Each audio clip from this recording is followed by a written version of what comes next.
everyone. We're starting with the next topic, that is types of retailing, and types of retailing has been classified on the basis of size of business, type of ownership, merchandise handled and place.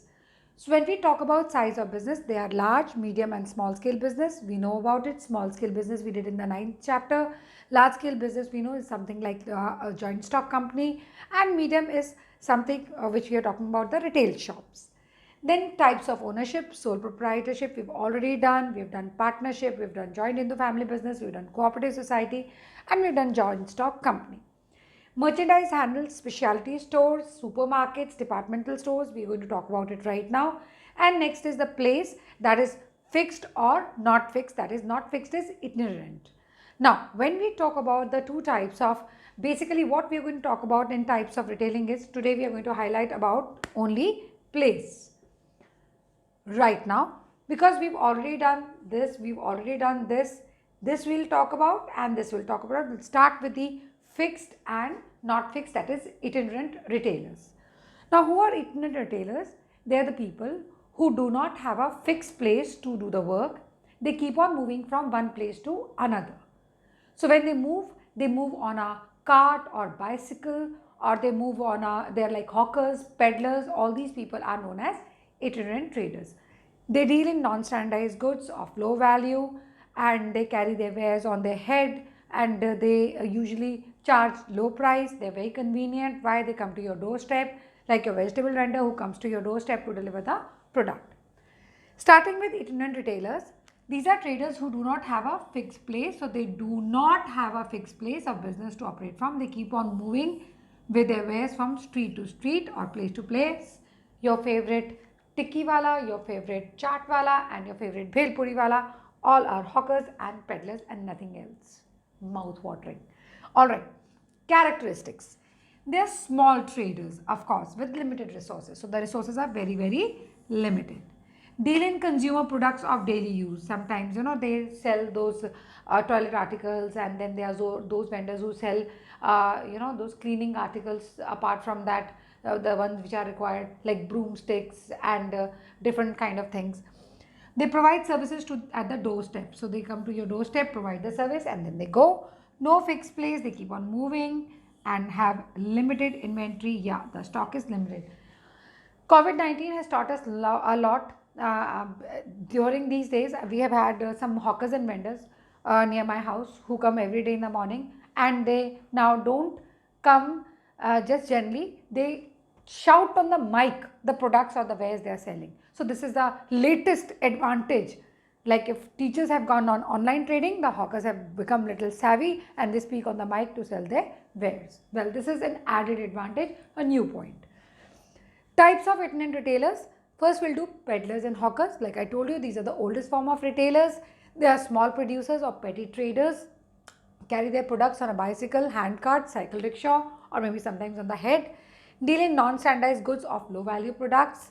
Examples are toys, vegetables, and even your ice cream vendors. Found in residential areas, places of exhibition, outside school. Outside school, when you have those people selling special kind of sweets and those imli ke laddus, something like that.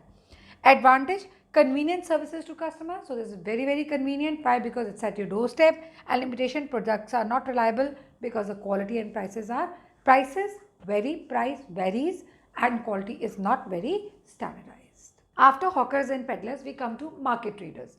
Now, who are market traders?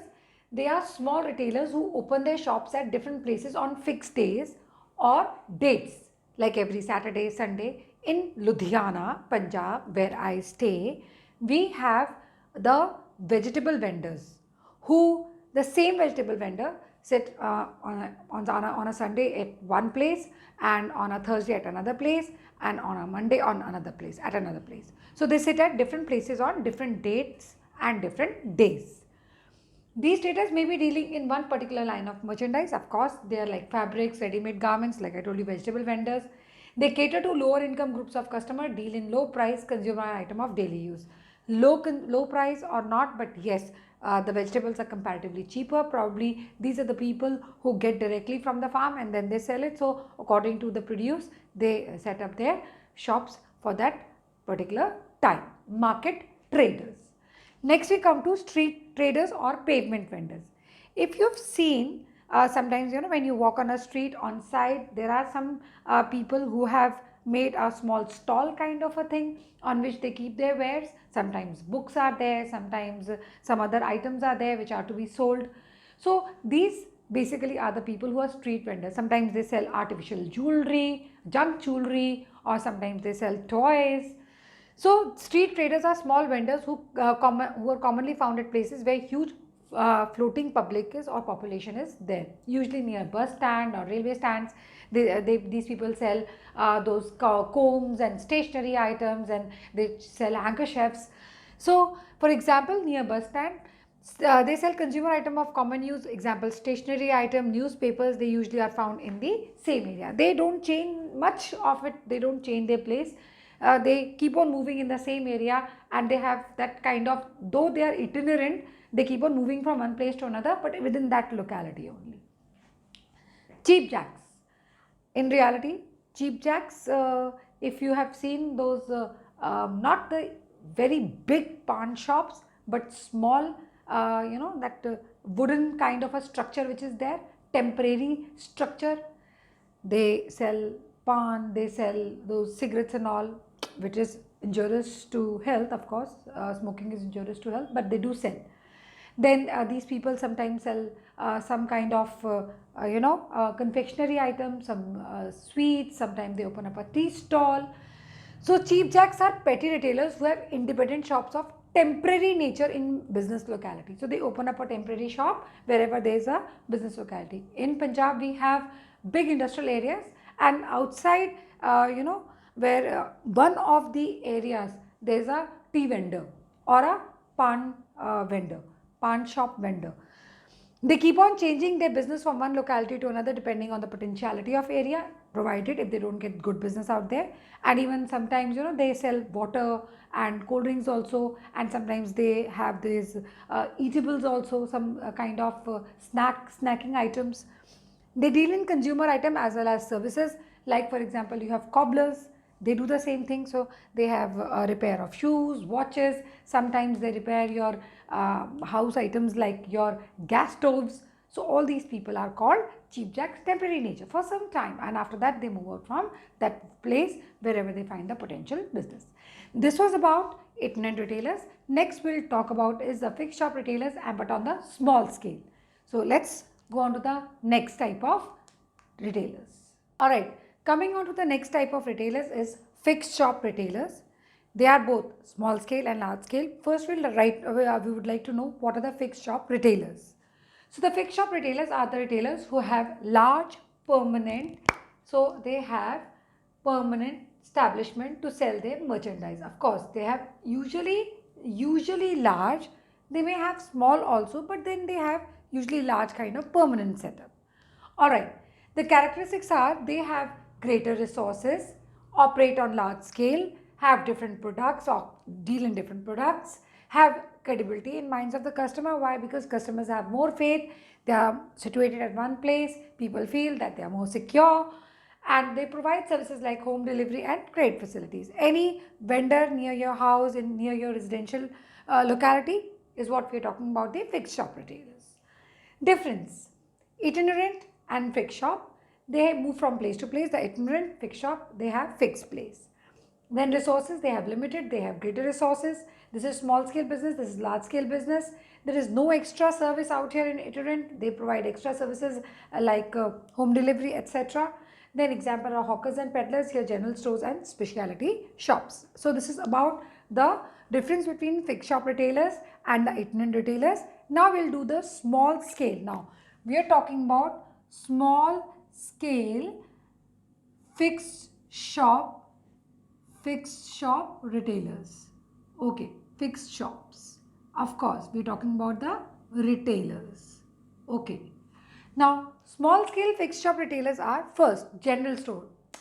Move out of your house, look nearby, you will have a shop which will have stationery items, which will have confectionery, which will have grocery, which will have your mobile recharge also, ice creams also, and chocolates also, and everything under the kind of a small, very small place with variety of products. That's the general store near your house. Now, general stores are most commonly found in a local market and residential areas, so they are mainly found in the residential areas. These shops carry variety of goods. I think from pin to elephant, they carry everything. Satisfy day-to-day needs. Of course, they are for day-to-day needs for the customers. Remain open for long hours and very very convenient because you can just move out of your house and nearby you have this kind of shop. They provide credit facilities so that they keep on attracting the customer and the customer keeps on going to them and buying the things, to of course to regular customers. Now, very exclusive feature. As most of their customers are of same locality, people are from the same locality, the image of the owner and repo plays important role in success of the business. Sometimes when you're near your residential area, if there's a shop and the shopkeeper is very khadus kind of a person who's very rigid and he's very rude to you, you don't feel like, we would not like to go and buy things from there. That person is very rude or khadus. So the same thing. So repo plays a very important role. Next we come to is specialty shops, becoming very popular in urban areas. They majorly deal in some particular product line, like for example menswear, ladies shoes. So they just deal in that kind of particular product. Is becoming popular these days in urban areas. They specialize in specific product line. So whatever product line, one particular product line they sell, they usually located at center places, attract large number of customers, yes, because of the exclusiveness, provide wide choice, wide variety of the same product line, example lady shoes and menswear. Street stall vendors. Again, these small vendors are commonly found at street crossing or other places where flow of traffic is like really, really heavy. So, if you talk about the street stall vendors, usually they attract the floating customers. The customers who are moving, they get attracted and they buy things from the street stall vendors. Deal mainly in goods of cheap variety like hosiery products. Sometimes you find your very savvy kind of t-shirts out there, and you find some kind of shorts out there. Sometimes you also find socks they sell in the time of winters, caps they sell, they do that. So these are the things they sell usually. They get the supplies from local suppliers, either they buy it from the local suppliers or they buy it from the wholesalers, whomsoever it is. The total area of stall is very limited. It's a small stall, handle goods on very very small scale. Advantage is they provide convenience to customer because you can buy things at lesser price and immediately within no time. Second hand goods shop. Now, basically, they deal in goods of historical value, they deal in antique items, special items, and they also deal in something like we studied in the fifth chapter, OLX pe bechte. Here, you're not selling it on the OLX, you're selling it to somebody, the clutter picker, the kabadi wala who comes outside your house. Sometimes you sell him the items. The other day, I was teaching and I just overheard one of the person was he was literally asking people to sell their what are those games you have, um, Xbox, and there's another kind of game, PS4s. So that is what this vendor was asking. So if anybody wants to sell old PS4 or Xbox, can you believe that? Exactly. So these are some of the exclusive items. What they do is they resell it to the people who need it, and those who do not need, they sell their items to these people. Direct selling, not online.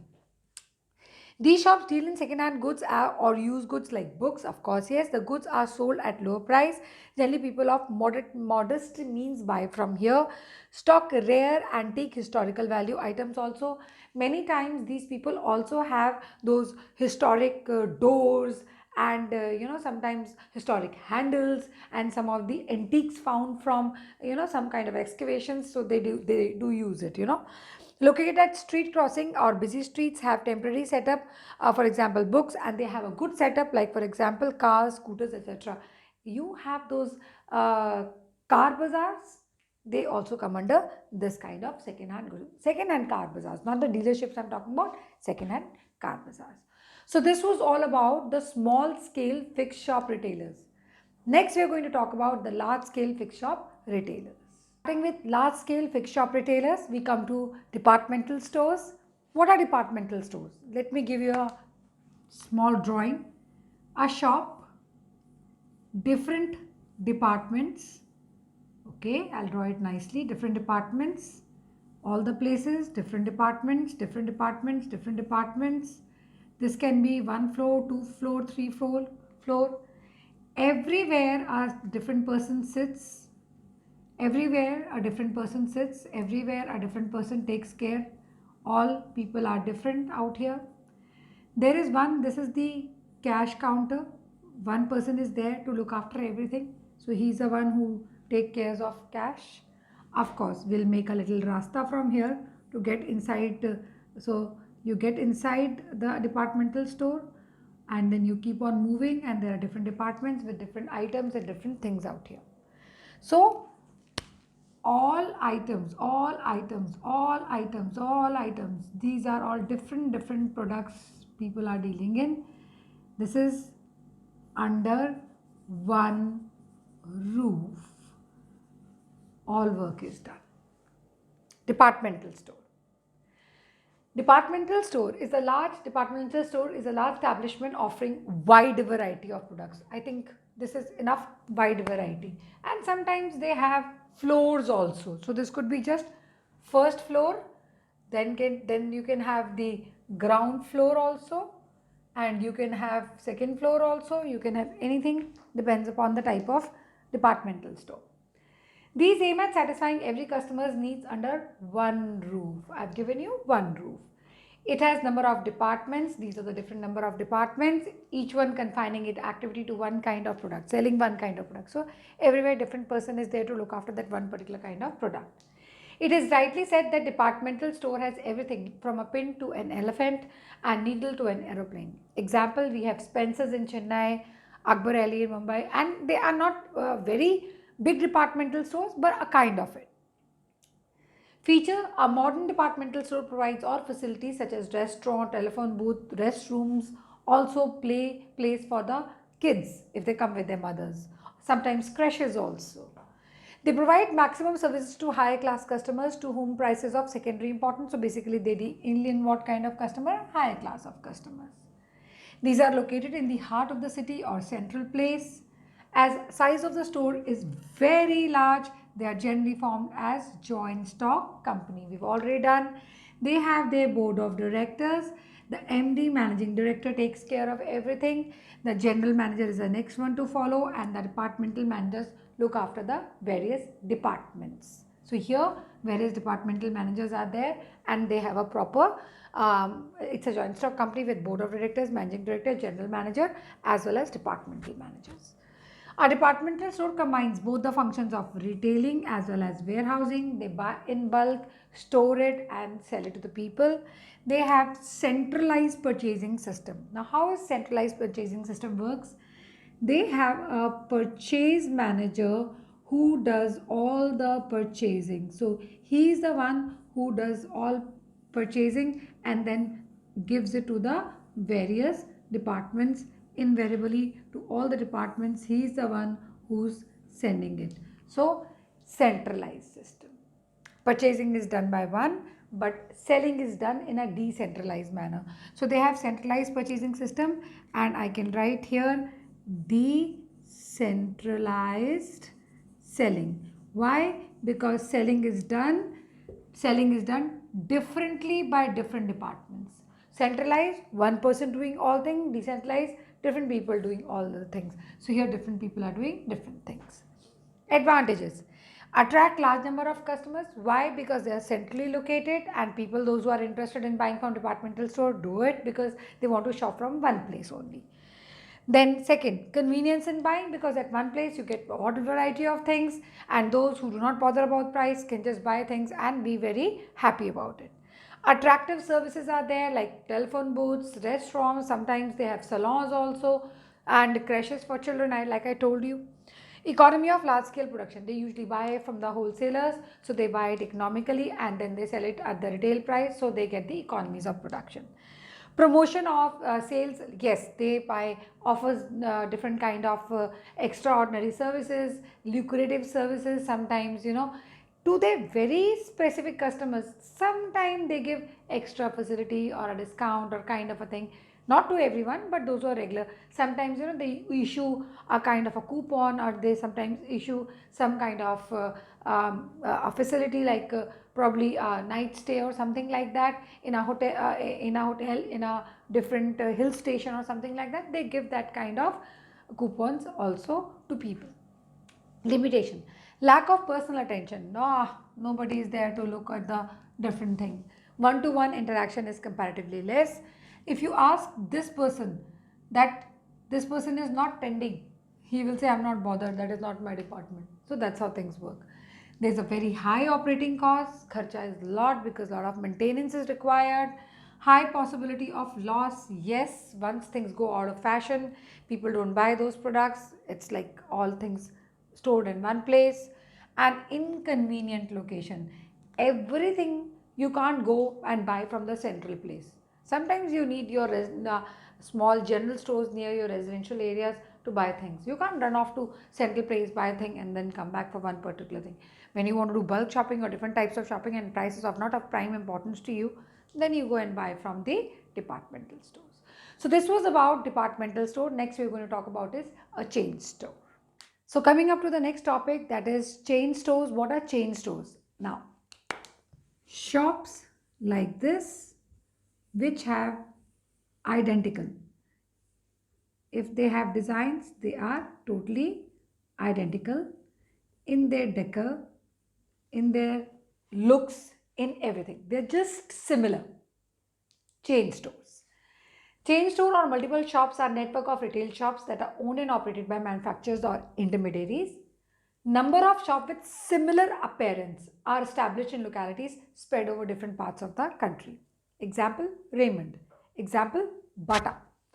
These shops normally deal in standardized and branded consumer products which have rapid sales turnover, which can easily be sold. No problems at all. These shops are run by the same organization and have identical product displays. Exactly the same. Bata at one place would be same, another place would be same, exactly the same kind of ambience. Features. These shops are located in fairly populous localities. The idea is to, what is the idea behind it? The idea is to serve the customer at the point which is nearest to their residence or workplace, not that you have to go to the central place to get the things or buy the things, like in the departmental store. The manufacturing or procurement of goods is centralized at the head office. So basically, suppose let's talk about Bata. Now, Bata head office is in, suppose, okay, it's in Agra. So this is the place which will sell goods to all the, distribute goods to all the different places in, probably you talk about Delhi or you talk about Punjab, you talk about any other place, and then from there the distributors are going to give it to the rest of the people. So it's centralized. Everything is done through the central Bata manufacturing place. At the head office from where goods are dispatched to each shop, therefore reducing cost of operation. The next, each retail shop is under the direct supervision of branch manager. So there's a branch manager who is we hold him responsible for many things, who is held responsible for day-to-day management. He takes care of day-to-day working. Branch manager sends daily reports to the head office in respect of the sales, cash deposits, etc. Then all the branches are controlled by head office. Everything, all control lies out here, which is concerned with formulating the policies and getting them implemented. They are the people who implement everything, and they are the people who take care of everything. The prices of the goods in such shops are fixed and all sales are made on cash basis. Bata has 99.99 rupees, 199.99 rupees. Fixed price, cash sales. Head office appoints inspectors. So there are inspectors who are concerned with day-to-day supervision. They check everyday things and they also check the quality of customer service provided by these kind of shops. Now coming to the advantages. Economies of scale. Why the cost of production goes down? Because everything is being dealt by the head office. So when head office takes care of everything, The cost reduces. Why? Because differently at separate places production is not happening. We've already talked about it out here, reducing cost of operation. The same thing. Elimination of middlemen. There is no middleman. Direct from shop to another shop. No bad debts. Everything is on cash basis.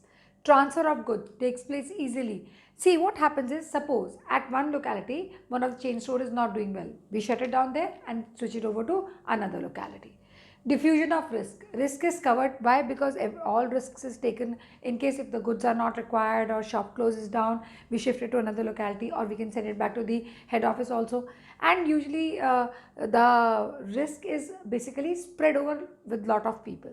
Cost is low, they are reasonable priced, flexibility, easy, approachable, and good kind of shops which can make things available at no time. And they are not centrally located near the residential area, so you can just go by, and if you want to change anything, if shop at one locality closes down, you can go to the other locality, buy the thing, so it's easier.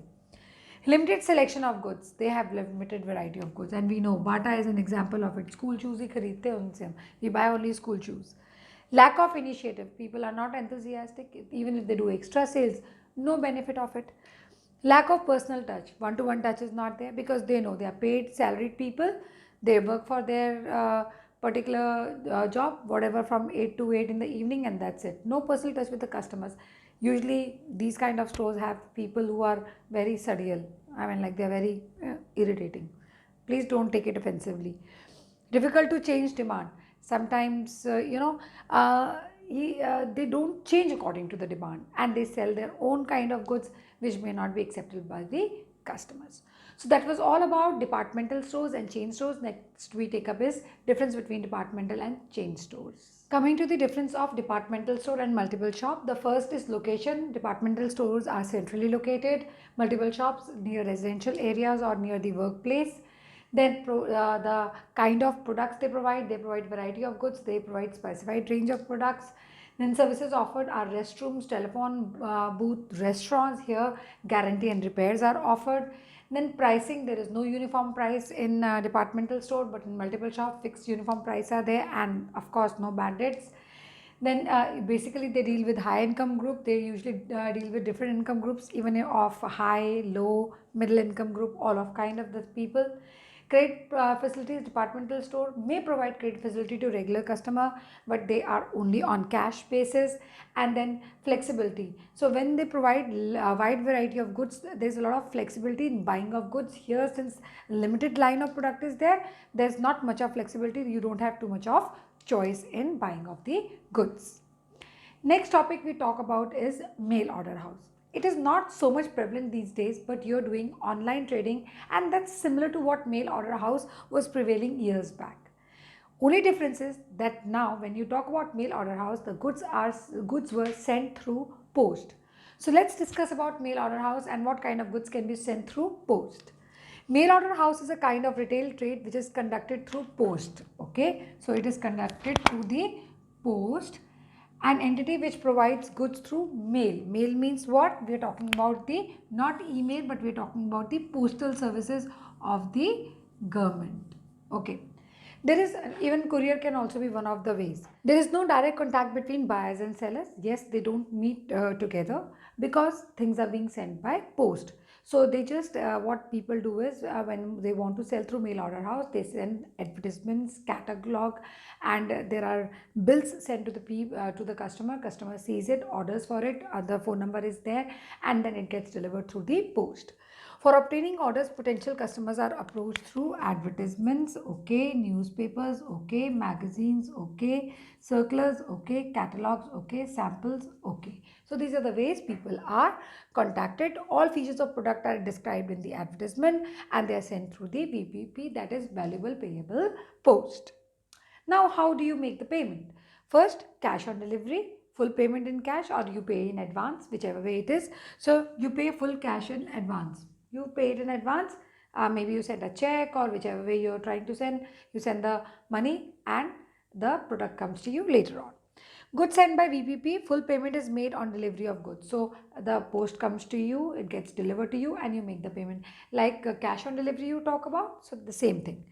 Goods may be sent through bank. Now what happens is bank receives payment and delivers the good. You have to go to the bank, pick up the good, give payment to the bank, and the bank puts the payment in the account of the company. What kind of goods is mail order house suitable for? It is suitable for graded and standardized product. Why graded and standardized product? Because we need to know that what kind of product we are buying. If it is not properly standardized or uniform in size, or it's not graded, we may end up buying some kind of fake product.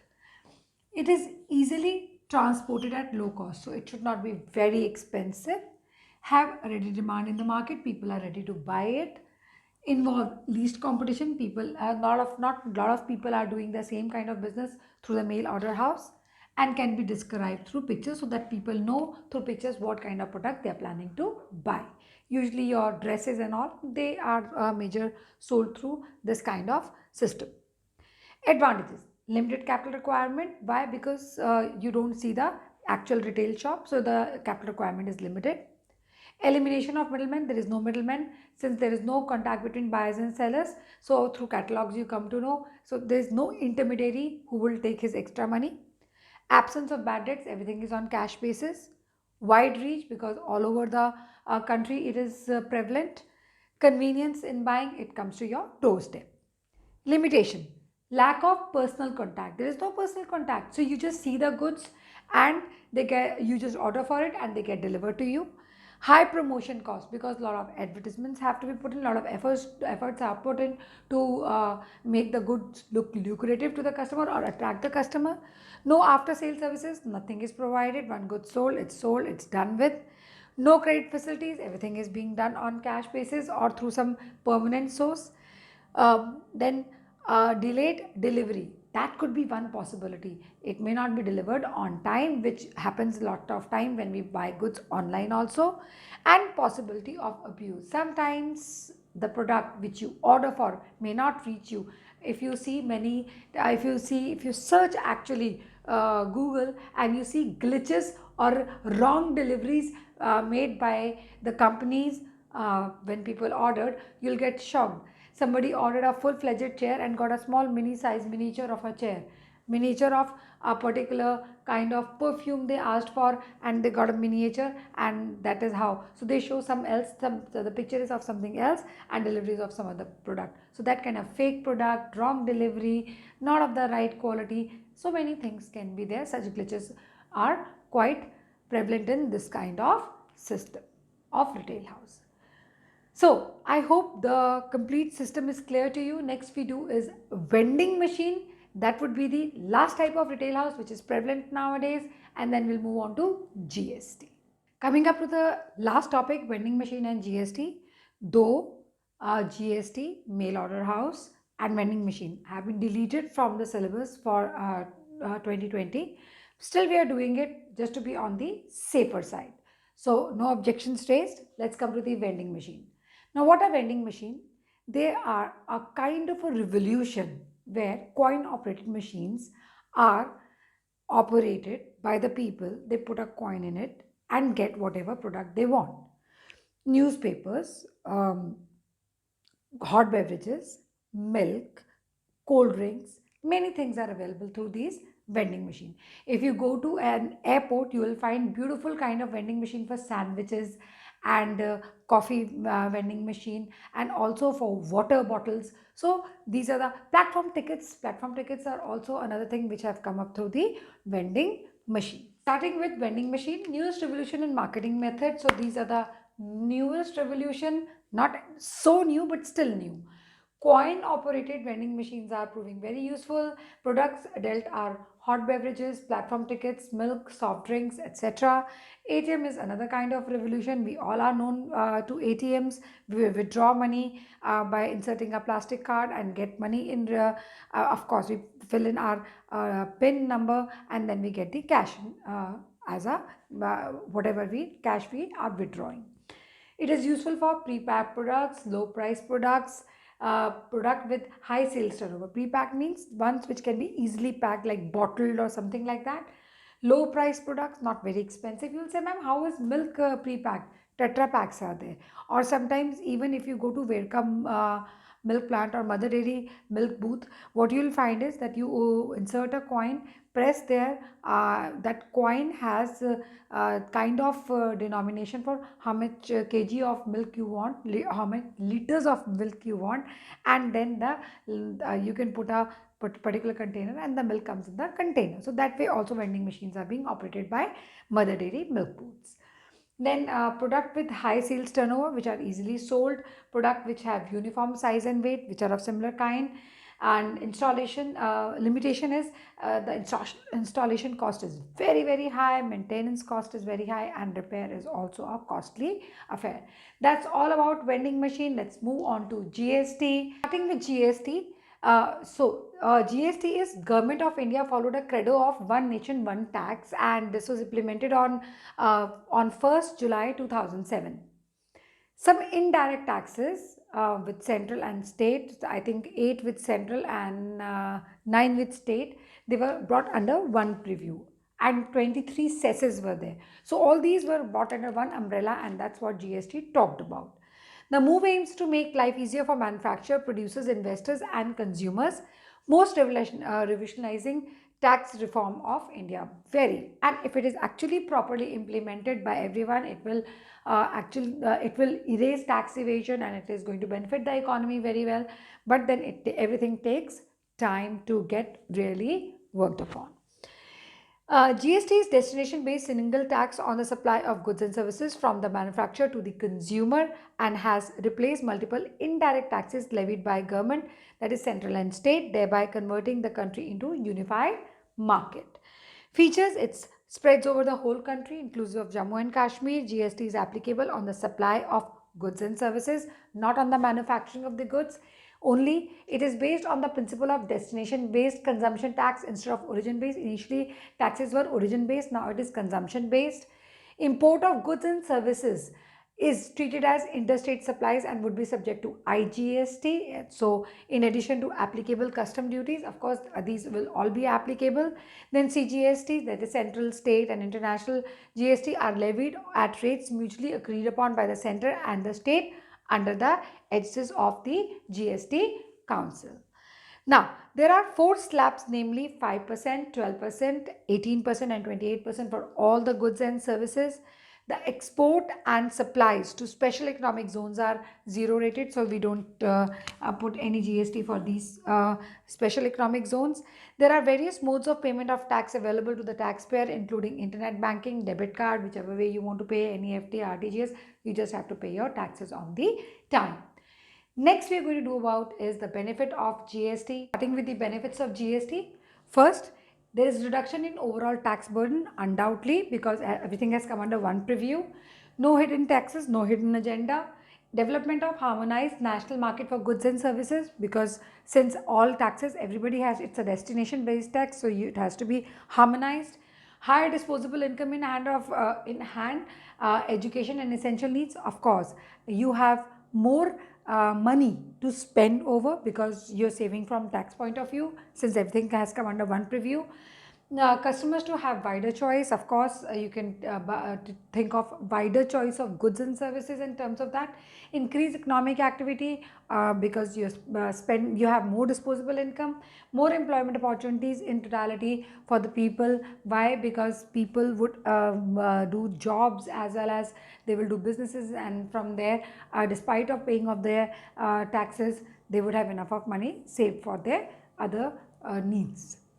Now, there are some of the terms of trades which we have to talk about. First is cash on delivery, second is free on board, next is cost, freight and insurance, and last is error and omission, that is which were expected have to be omitted. Okay. Then now next we are talking about cash on delivery. It refers to type of transaction in which payment for goods and services is made at the time of delivery. Like it happens, we buy goods online and the person comes and delivers the goods and we make the payment. Free on board. It refers to contract between the seller and buyer in which all expenses up to the point of delivery where it is to be delivered to a carrier are to be borne by seller. So all expenses will be taken up by who? The seller till the carrier of the carrier, that is ship or anything else. Cost, freight and insurance. It is the price of goods which includes not only cost of goods but also insurance and freight charges payable on goods up to destination ports. Like if things are starting from India and reaching USA, so till destination ports, the cost, freight and insurance are covered. Then errors and omission expected if it refers that terms, it is a term which is used in trade document to say that mistakes and things that have been forgotten should be taken into account.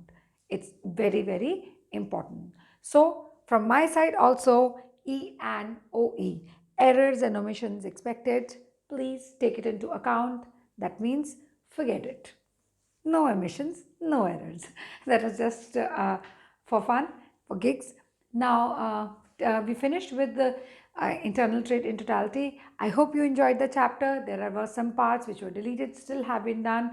So have a good time. And we're about to finish off just one chapter more for the syllabus of plus one to get over. So enjoy yourself. Bye bye. Ta-ra.